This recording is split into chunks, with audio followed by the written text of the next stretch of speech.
अब हम स्टार्ट करेंगे part number 8 chapter number 4 business services का, जिसके अंदर हमें समझना है इंश्योरेंस का नेक्स्ट और लास्ट पार्ट जो कि बचता है types of life insurance policies. अब लाइफ इंश्योरेंस पॉलिसीज आपने बहुत सारी नाम की सुनी होगी, उसमें से कुछ के बारे में हम यहाँ पे डिस्कस करेंगे। ठीक है, तो ये वाला क्वेश्चन भी एग्जाम में आ जाता है।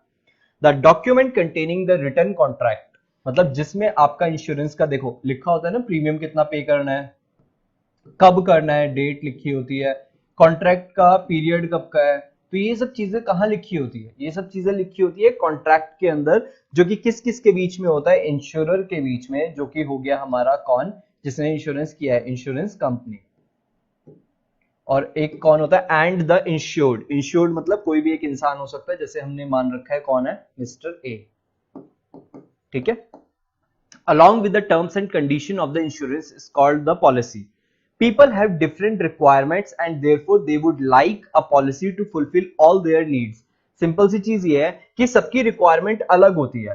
अब सोचो, मैं अगर कोई गुड्स बेचने लग रहा हूं तो मैं गुड्स का इंश्योरेंस करवाऊंगा, सीधी सी बात है। ठीक है, बट अगर मेरा गुड्स से कोई लेना देना ही नहीं है तो मैं गुड्स का इंश्योरेंस कभी ही नहीं करवाऊंगा। ठीक है, तो ऐसे हर एक इंसान अपने हिसाब से क्या करवा सकता है, अपने इंश्योरेंस को करवा सकता है, मतलब डिफरेंट रिक्वायरमेंट, जिसकी जैसी जैसी रिक्वायरमेंट होगी।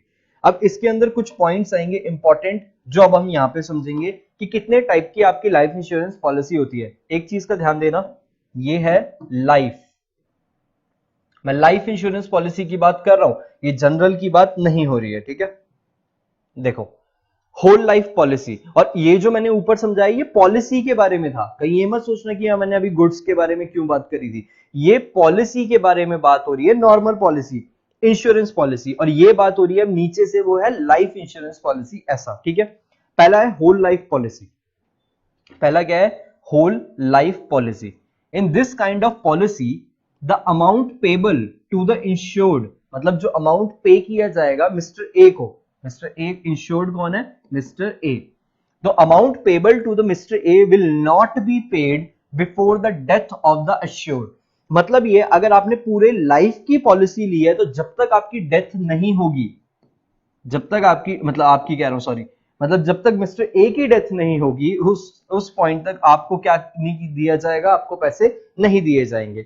The sum then becomes payable only to the beneficiary और हियर ऑफ द डिसीज्ड। एक बात सोचो, मिस्टर ए है, इस वाली पॉलिसी में बोला है कि जब तक मिस्टर ए की डेथ नहीं होती तो उसको पैसे नहीं मिलेंगे। और एक बात बताओ, इसकी डेथ जब हो जाती है तो इसको पैसे तो वैसे भी नहीं मिल सकते, तो किसको मिलते हैं? इसके लीगल हियर को मिलते हैं, मतलब जिसने अपना इसका नॉमिनेशन दिया होगा ना इसने, कि मेरे बिहाफ पे ये पैसे किसको मिलने चाहिए, या तो इसने अपने वाइफ या जिसका भी नाम दिया होगा तो उनको पैसे मिल जाएंगे। The premium will be payable for a fix period 20-30 years और for the whole life of the assured. मतलब प्रीमियम अब कॉन्ट्रैक्ट के ऊपर डिपेंड करता है। कॉन्ट्रैक्ट आपका 10 years का तो आपको वैसे पे करना पड़ेगा पूरे 10 साल का, तो ये वाला इररिलेवेंट पॉइंट है कि प्रीमियम कब तक का पे करना पड़ेगा, भाई जब तक का पे करना पड़ेगा जब तक की पॉलिसी होगी। ठीक है, if the premium is payable for a fixed period, the policy will continue till the death of the assured। Simple सी बात है, आपको प्रीमियम पे करते रहना है, करते रहना है, करते रहना है, करते रहना है। जिस दिन मिस्टर ए की डेथ हो जाती है आपको उसका क्या मिल जाएगा, मतलब लीगल हियर को उसके पैसे मिल जाएंगे। ये होती है होल लाइफ पॉलिसी। इतना डिटेल में वैसे समझाने की जरूरत नहीं है, सिंपल सिंपल सी चीजें याद कर लोगे तो काम हो जाएगा। मतलब इतना डिटेल में, हम इंश्योरेंस एजेंट नहीं है जो हमें इतना डिटेल में जाना है, बट थोड़ा बहुत पता होगा तो काम चल जाएगा। ठीक है, एन्युटी पॉलिसी। अब एन्युटी पॉलिसी के अंदर क्या होता है? Under this policy the assured sum policy money is payable after the assured attains a certain age in monthly, quarterly, half yearly और एनुअल इंस्टॉलमेंट। मतलब ये है, बोला गया कि मिस्टर ए जो है जब ये 30 इयर्स के हो जाएंगे तब इनको पेमेंट मिल जाएगी, तब इनको इंश्योरेंस कंपनी से पेमेंट मिल जाएगी। ये वाला केस बोला गया। और मिस्टर ए को जो प्रीमियम पे करना है वो ये कैसे पे कर सकते हैं? वो ये मंथली भी पे कर सकते हैं, क्वार्टरली भी पे कर सकते हैं, हाफ ईयरली मतलब क्या, एक साल में 2 बार पे कर सकते हैं, या एक साल में सिर्फ एक बार भी पे कर सकते हैं। The premium is paid in instalment over a certain period. एक पीरियड के लिए पे करना है, ये बात हमें पहले भी पता है कि आपको जो भी कॉन्ट्रैक्ट का ईयर है, जैसे 10 इयर्स का है तो आपको इतना पे करना पड़ेगा 10 इयर्स तक। ठीक है, और a single premium may be paid by the assured. ऐसा भी तो हो सकता है, सोच के देखो। मिस्टर ए ने बोला कि 10 इयर्स में मुझे हर साल अगर मान लो 5,000 रुपए पे करने हैं, तो इसको 10 साल में कितने पैसे पे करने पड़ेंगे? 50,000। वो कहता है कि मैं भूल जाऊंगा शायद। मिस्टर ए कहते हैं कि शायद मैं भूल सकता हूं, मैं ये 50,000 शायद पे करना भूल जाऊं। तो ये बोलेगा कि मैं एक बारी में 50,000 की पेमेंट कर दूं पहली इंस्टॉलमेंट में, तो ये भी पॉसिबल है। ठीक है, आप एक साथ सिंगल पेमेंट भी कर सकते हो। may be paid by the assured. This is useful to those who prefer a regular income after a certain age. ये जनरली कौन करवाता है ना? ये वो करवाते हैं जो चाहते हैं कि जब ये रिटायर हो जाए, तो उनको एक पैसे मिलते रहे। वो पैसे कौन देता रहेगा? इंश्योरेंस कंपनी देता रहेगा, इसलिए इंश्योरेंस करवाया जाता है। ठीक है, नेक्स्ट देखो, चिल्ड्रंस एंडाउमेंट पॉलिसी। ठीक है, इसके अंदर क्या होता है? This policy is taken by a person for his or her children to meet the expenses of their education और मैरिज। ये आपने बहुत जनरली सुना ही होगा कि ऐसा होता है ना कि कुछ लोग पॉलिसी ले लेते हैं जो जब उनके बच्चे वगैरह होते हैं 4 या 5 साल के, जिसमें ये होता है जब वो 18 के हो जाएंगे या जब वो मैरिज के लायक हो जाएंगे, तब उनको लाइफ इंश्योरेंस कंपनी होती है वो उनको पैसे दे देती है। ठीक है, the agreement state that a certain some will be paid by the insurer. मतलब सेम बातें लिखी हुई है, वो उनको पैसे मिल जाएंगे जब वो एक एज, पर्टिकुलर एज पे पहुंच जाएंगे। ये इंश्योरेंस आपने कई बार सुना होगा। The premium is paid by the person entering into the contract, however no premium will be paid. कोई भी प्रीमियम पे नहीं किया जाएगा if he dies before the maturity of the policy. अगर ऑब्वियस ही बात है, अगर मैच्योरिटी से पहले किसी की डेथ हो जाती है तो उसको कोई पेमेंट नहीं करी जाएगी। फिर आते हैं हमारे endowment life insurance policy. The insurer या insurance company undertakes to pay a specified sum. ये एक specified sum पे करेंगे when the insured attain a particular age or on his death whichever is earlier. Simple सी चीज बार बार बोली जा रही है कि क्या, या तो आप कॉन्ट्रैक्ट पहले आ जाए, या तो आपकी आपकी कह रहा हूं सॉरी, मिस्टर ए की डेथ जो होती है वो पहले आ जाए।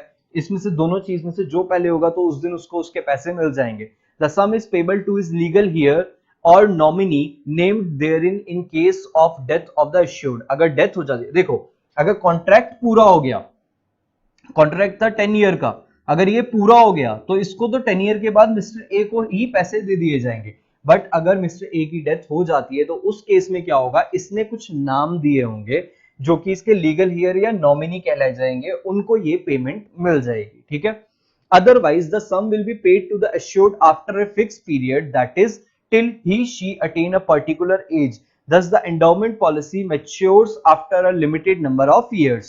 मतलब ये मैच्योर हो जाती है कब?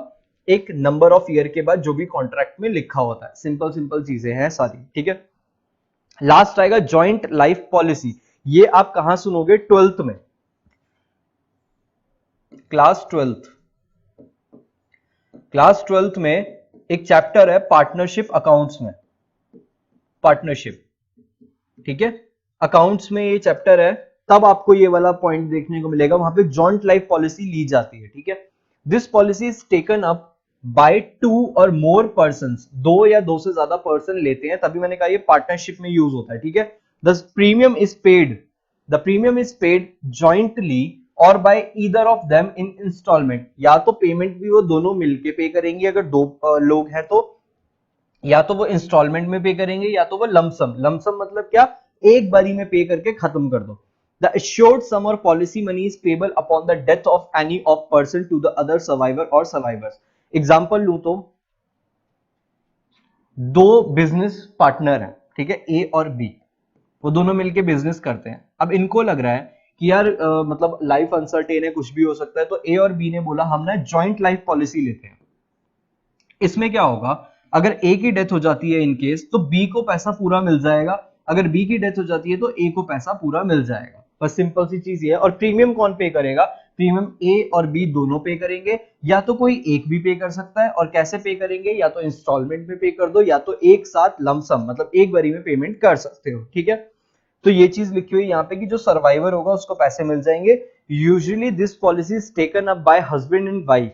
ठीक है, हस्बैंड एंड वाइफ लेते हैं जॉइंटली, और by 2 partners in a partnership firm. ये वाला पॉइंट मैंने आपको भी बताया कि आपको क्लास 12th में देखने को मिल जाएगा।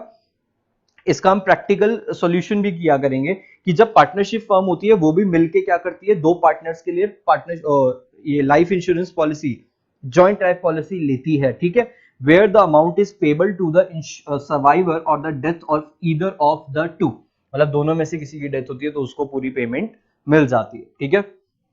ये वाला पॉइंट भी हमारा क्लियर हो गया, बाकी ये वाले पॉइंट हमने पहले कर ही लिए। तो हमारे बेसिकली अगर मैं वापस से रिकॉल करूं तो types of life insurance policy के अंदर 5 पॉइंट्स है। पहला है होल लाइफ पॉलिसी, कि आपने पूरी लाइफ की पॉलिसी एक बारी में ले ली, जैसी डेथ होती है तो ये किसको पैसे मिल जाते हैं, लीगल हियर या नॉमिनी को।